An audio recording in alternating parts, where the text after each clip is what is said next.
Just want to know, who's taking responsibility for cleaning up these platforms because it's just a straight up disaster. We have a janitorial staff that works from 5 a.m. to 9 p.m. in the evening. And then we have a general clean staff that comes in on the midnight. Our general clean consists of a crew. They maintain 145 stations, and they power wash and maintain our stations and our platforms.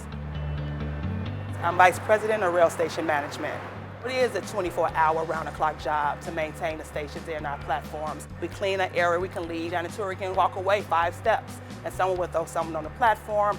We're unable to power wash our platforms if the wind chill is below 31 degrees. However, we do our due diligence. Our CSAs also do spot checks on the platform and just go around. So if they need to maintain the contact the control center and or our janitorial staff, we try to clean up that area as soon as possible. It's important for us to keep our stations clean for our passengers and also our employees that work inside the stations as well. We do have a lot of challenges. I must be transparent with our pigeons that's on the platform.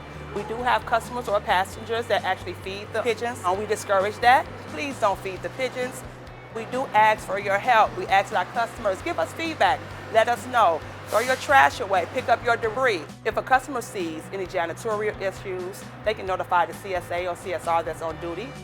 I love to see that our customers are happy. To be honest, I love to receive the positive feedback because I know our employees work hard each and every day just to maintain our stations and our platforms as well.